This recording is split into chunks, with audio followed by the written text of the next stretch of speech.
आप सभी को मेरा नमस्कार है। आप सभी का हमारे चैनल लाइफ सक्सेस में बहुत बहुत स्वागत है। आज हम इस क्लास में पीजीटी के प्रीवियस ईयर क्वेश्चनों को हल करने वाले हैं, इसलिए अंत तक बने रहें। अगर आपको यह क्लास पसंद आए तो इसे लाइक शेयर सब्सक्राइब करें। तो देर न करते हुए हम क्लास शुरू करते हैं कि महाकवि भूषण की रचना है। महाकवि भूषण की रचना है रेणुका, चिदंबरा, दीपशिखा, छत्रसाल, दशक। तो महाकवि भूषण की जो रचना मानी जाती है वो छत्रसाल दशक जो है वो महाकवि भूषण की रचना मानी जाती है, जबकि रेणुका जो है वो दिनकर की मानी जाती है। दीपशिखा महादेवी वर्मा की मानी जाती है।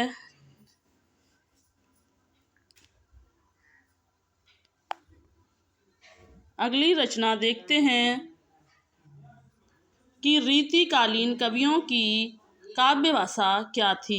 रीतिकालीन कवियों की काव्य भाषा क्या थी? तो रीतिकालीन कवियों की जो काव्य भाषा थी वो ब्रज भाषा मानी जाती है। रीतिकाल में 3 प्रकार के कवि होते थे: रीति सिद्ध, रीतिबद्ध और रीति मुक्त कवि माने जाते थे। अगला प्रश्न देखते हैं कि रीतिकाल के उस कवि का नाम बताइए। रीतिकाल के उस कवि का नाम बताइए जिसने वीर रस में कविता लिखी है। तो जिसने वीर रस में कविता लिखी है वह हैं भूषण हैं। भूषण जो है एक अलंकारवादी कवि माने जाते हैं और इन्होंने वीर रस में कविताएं लिखी हैं, जबकि बिहारी जो हैं वो एक रीति सिद्ध कवि माने जाते हैं और इन्होंने एकमात्र रचना लिख कर के काव्य के क्षेत्र में ख्याति प्राप्त की है। घनानंद जो हैं एक रीति मुक्त कवि माने जाते हैं। अगला प्रश्न देखते हैं कि बिहारी सतसई किस भाषा का काव्य ग्रंथ है। बिहारी सतसई किस भाषा का काव्य ग्रंथ माना जाता है? तो देखते हैं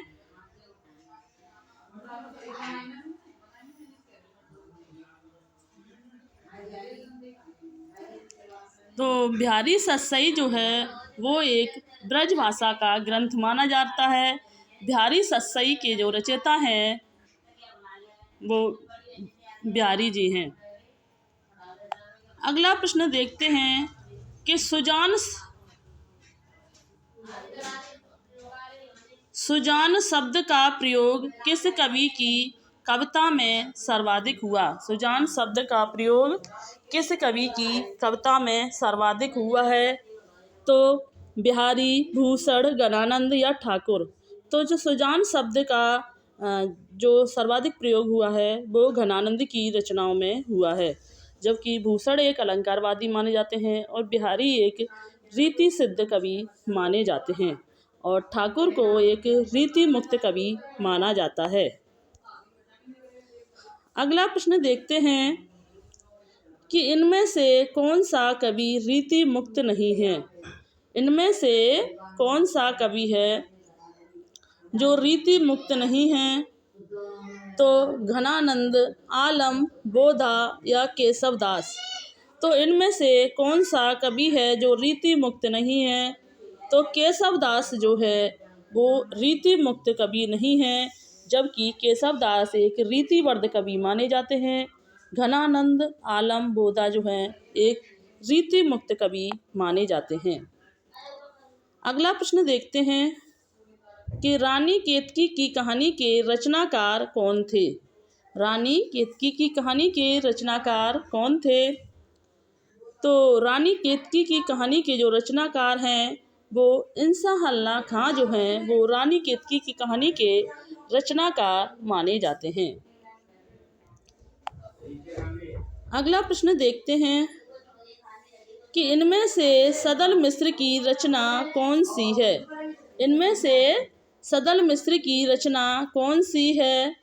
तो नासिकेतोपाख्यान जो है वो सदल मिश्र की रचना मानी जाती है, जबकि रानी केतकी की कहानी जो है वो इंसा अल्लाह खां की मानी जाती है। प्रेम सागर जो है वो लल्लू लाल की रचना मानी जाती है। सुख सागर भी लल्लू लाल की रचना मानी जाती है। जबकि नासिकेतो उपाख्यान जो है वो सदल मिश्र की रचना मानी जाती है। अगला प्रश्न देखते हैं कि सत्यार्थ प्रकाश के लेखक का नाम क्या है।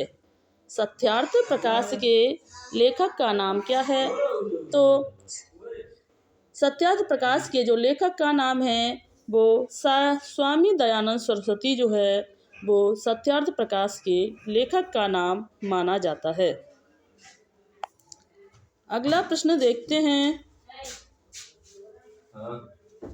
इनमें से कौन सा नाटक भारतेंदु जी का नहीं है? इनमें से कौन सा नाटक है जो भारतेंदु जी का नहीं है? तो रणधीर प्रेम मोहिनी जो है वो भारतेंदु जी के द्वारा रचित नहीं है। जबकि भारत दुर्दशा नील देवी प्रेम जोगनी जो है वो भारतेंदु जी की रचना मानी जाती है। अगला प्रश्न देखते हैं कि हिंदी समालोचना के सूत्रपात के लिए भारतेंदु युग की कौन सी पत्रिका उल्लेखनीय है? हिंदी समालोचना के सूत्रपात के लिए भारतेंदु युग की कौन सी पत्रिका है जो उल्लेखनीय है?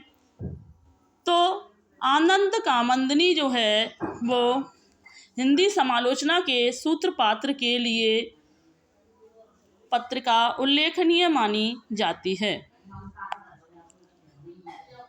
अगला प्रश्न देखते हैं कि हिंदी की पहली कहानी लेखिका है।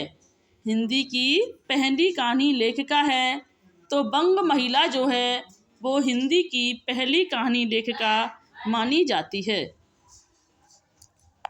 अगला प्रश्न देखते हैं कि इनमें से कौन सी भारतेंदु जी की रचना नहीं है? तो देखते हैं,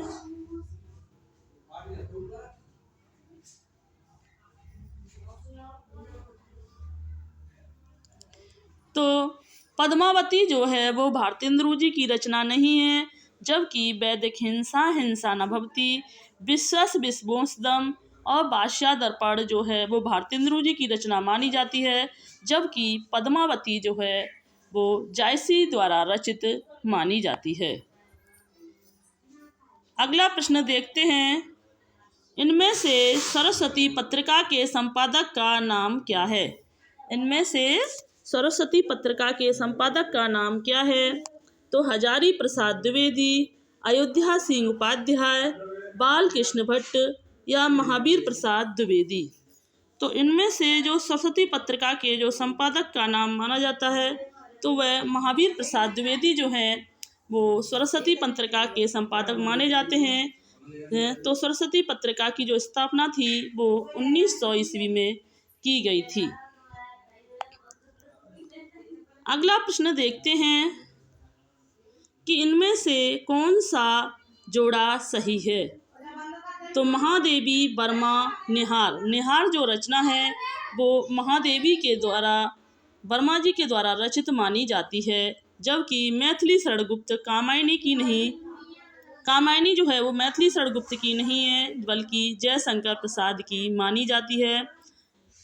कामायनी एक महाकाव्य है जिसका रचना काल 1935 माना जाता है और इसमें 15 सर्ग माने जाते हैं।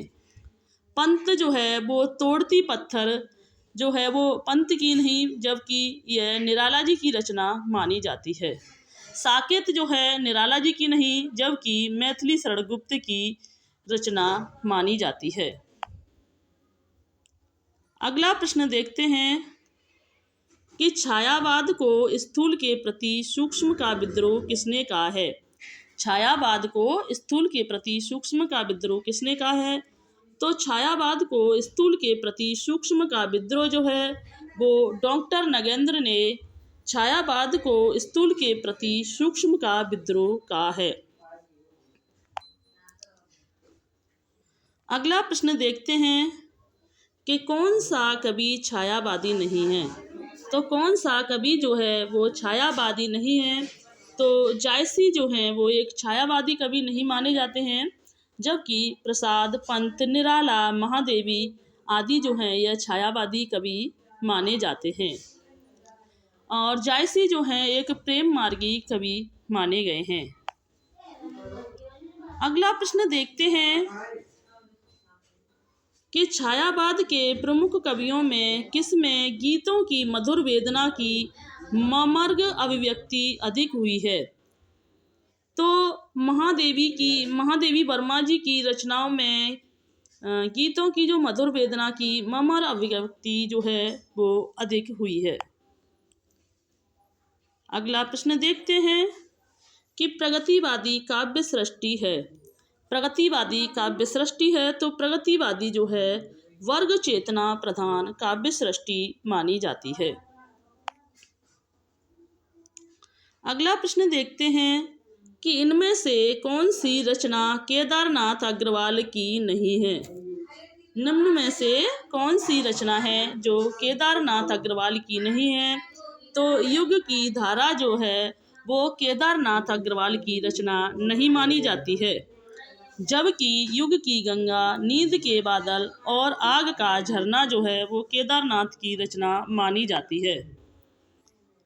अगला प्रश्न देखते हैं कि निम्नलिखित में से कौन तार सप्तक का कवि नहीं है?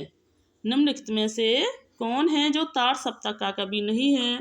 तो शमशेर बहादुर जो हैं वो तार सप्तक के कवि नहीं माने जाते हैं, जबकि गिरजा कुमार माथुर, मुक्तिबोध, प्रभाकर माचवे जो हैं यह तार सप्तक के कवि माने जाते हैं, जबकि शमशेर बहादुर जो हैं वो दूसरे सप्तक के कवि माने जाते हैं। शमशेर को दोआब का कवि, कवियों का कवि आदि उपनामों से भी जाना जाता है।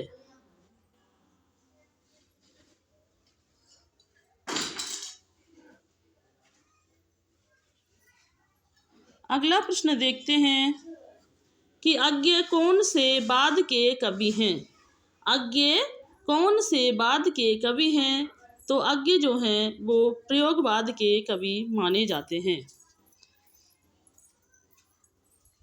अगला प्रश्न देखते हैं कि निहार की रचना किसने की है?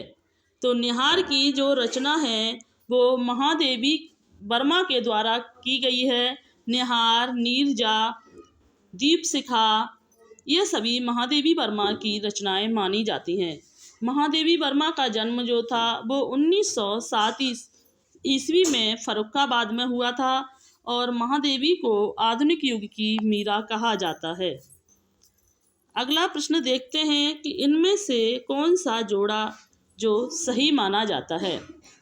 तो प्रिय प्रवास जो है वो हरिओध जी के द्वारा रचित मानी जाती है, जबकि सांध्य गीत जो है जयशंकर प्रसाद की रचना नहीं है। सांध्य गीत जो है वो महादेवी वर्मा की है और आंसू जो है जयशंकर प्रसाद की रचना मानी जाती है और साकेत मैथिली शरणगुप्त की रचना मानी जाती है।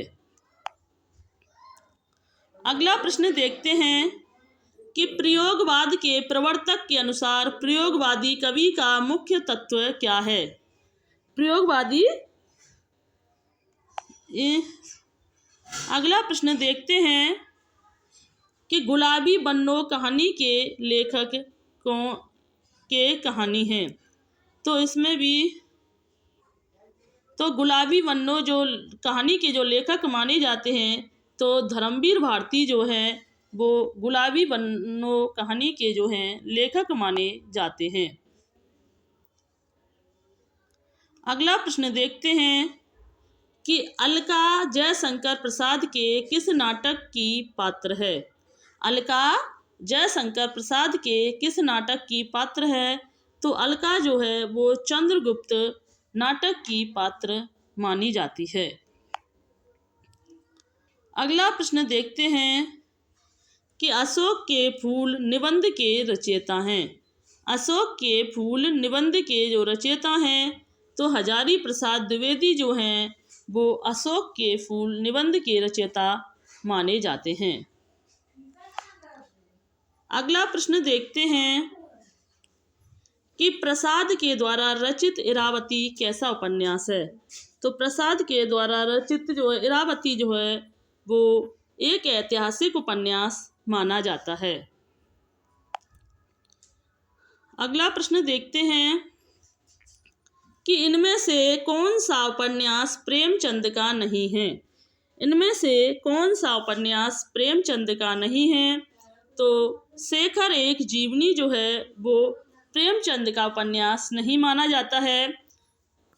यह शेखर एक जीवनी जो है वो अज्ञ जी का उपन्यास माना जाता है, जबकि गोदान, सेवा सदन, करम भूमि जो हैं वो प्रेमचंद जी के उपन्यास माने जाते हैं।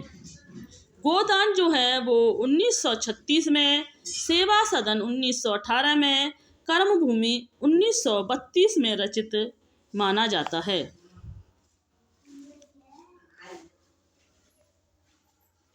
अगला प्रश्न देखते हैं, इनमें से कौन सी स्वीकृति आत्मकथा है। इनमें से कौन सी स्वीकृति आत्मकथा है। तो इनमें से जो अर्धकथानक जो है एक आत्मकथा मानी जाती है। अगला प्रश्न देखते हैं कि अर्धकथानक किस विद्या की रचना है। अर्धकथानक जो है यह बनारसी दास जी के द्वारा रचित एक आत्मकथा की विद्या मानी जाती है।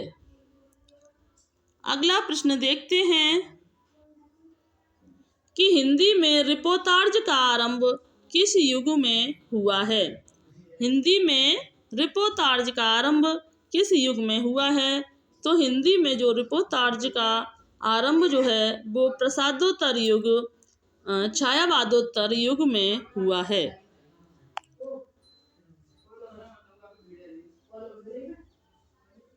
अगला प्रश्न देखते हैं कि हमारी यात्रा के यात्रा व्रतकार हैं। हमारी यात्रा के यात्रा व्रतकार हैं। तो लोचन प्रसाद पांडे जो हैं हमारी यात्रा के यात्रा व्रतकार माने जाते हैं। अगला प्रश्न देखते हैं कि बनारसी दास चतुर्वेदी के रेखा चित्र हैं। तो रेखा चित्र, सेतुबंध, उपयुक्त दोनों जो हैं वो बनारसी दास चतुर्वेदी के द्वारा रचित रेखा चित्र माने जाते हैं। अगला प्रश्न देखते हैं कि अमिट रेखाएं के संस्मरण रेखा चित्रकार हैं। अमिट रेखाएं के संस्मरण के रेखा चित्र हैं। तो सत्यवती मलिक जो है वो अमिट रेखाओं के संस्मरण के रेखा चित्रकार माने जाते हैं। अगला प्रश्न देखते हैं कि गणेश शंकर विद्यार्थी रचित गांधी की जीवनी है। गणेश शंकर विद्यार्थी रचित गांधी की जीवनी है। तो श्री गांधी जो है गणेश शंकर विद्यार्थी के द्वारा रचित मानी जाती है। अगला प्रश्न देखते हैं कि अनुभावों के कितने भेद होते हैं। अनुभावों के कितने भेद होते हैं।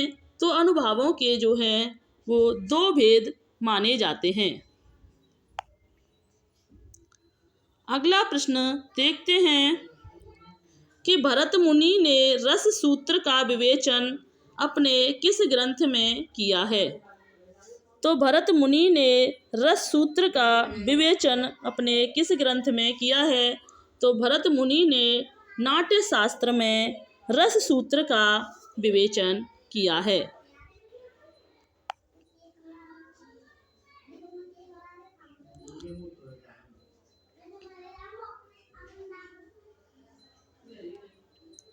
अगला प्रश्न देखते हैं कि वीरों का कैसा हो बसंत में किस रस की सृष्टि हुई है। वीरों का कैसा हो बसंत में किस रस की सृष्टि हुई है।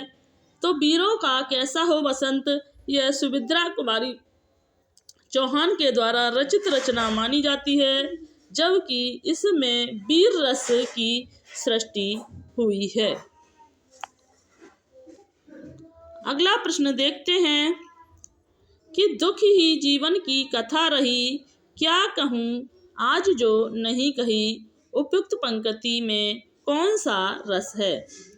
तो दुख ही जीवन की कथा रही, क्या कहूँ जो आज नहीं कही, यह पंक्तियाँ जो हैं निराला जी के द्वारा रचित मानी जाती हैं और इसमें करुण रस की प्रधानता मानी जाती है।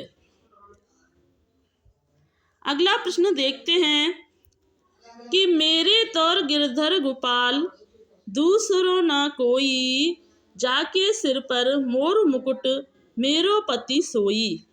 उपयुक्त पंक्तियों में कौन सा रस है। तो ये मेरो तो गिरधर गोपाल, दूसरो ना कोई, जाके सिर पर मोर मुकुट, मेरो पति सोही। तो ये पंक्तियाँ जो हैं मीराबाई के द्वारा रचित मानी जाती हैं और इसमें शांत रस की प्रधानता मानी जाती है। मीराबाई एक कृष्ण भक्त थी और मीराबाई की जो भक्ति थी वो माधुर्य भाव की मानी जाती है। अगला प्रश्न देखते हैं कि मेरी भव बाधा हरो, राधा नागिर सोए, चातन की झाई परै, श्याम हरित दुतित होए। उपयुक्त पंक्तियों में कौन सा रस है। तो मेरी भव बाधा हरो, राधा नागिर सोए, चातन की झाई परै, श्याम हरित दुतित हो। यह पंक्तियाँ जो हैं बिहारी जी की सतसई से ली गई हैं और इसमें भक्ति रस की प्रधानता मानी गई है। बिहारी जी जो हैं वो एक रीति सिद्ध कवि माने जाते हैं। उन्होंने एकमात्र एक रचना से ही साहित्य जगत में प्रसिद्धि प्राप्त की है। अगला प्रश्न देखते हैं कि निम्न में से कौन जो है वो एक मात्रिक छंद माना जाता है। तो दोहा, चौपाई, रोला यह सभी जो हैं एक मात्रिक छंद माने जाते हैं। जबकि अगला प्रश्न देखते हैं कि मंगल भवन अमंगल हारी, द्रवहु सो दशरथ अजर बिहारी। इन पंक्तियों में किस छंद का प्रयोग हुआ है। तो इन पंक्तियों में जो है वो चौपाई छंद का प्रयोग हुआ है।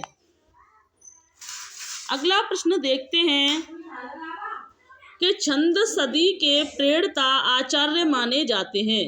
छंद सदी के प्रेरणा आचार्य माने जाते हैं। तो पिंगल जो हैं वो छंद संधि के प्रेरणा आचार्य माने जाते हैं। अगला प्रश्न देखते हैं कि निज भाषा उन्नति अहे सब उन्नति को मूल, बिनु निज भाषा ज्ञान के मिटे न हिय के सूल। इन पंक्तियों में कौन सा छंद है। तो इन पंक्तियों में जो है यह दोहा छंद माना गया है और ये पंक्तियाँ जो हैं भारतेंदु हरिश्चंद्र के द्वारा रचित मानी जाती हैं।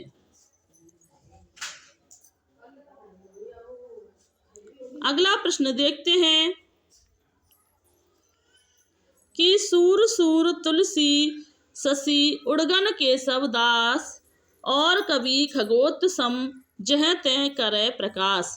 इन पंक्तियों में किस अलंकार का प्रयोग हुआ है। तो इन पंक्तियों में जो है यमक अलंकार का प्रयोग हुआ है, क्योंकि यहाँ सूर सूर जो शब्द है वो 2 बार प्रयोग किया गया है और दोनों ही सूर का अर्थ जो है वो अलग अलग माना जाता है, इसलिए यहाँ पर यमक अलंकार माना जाता है।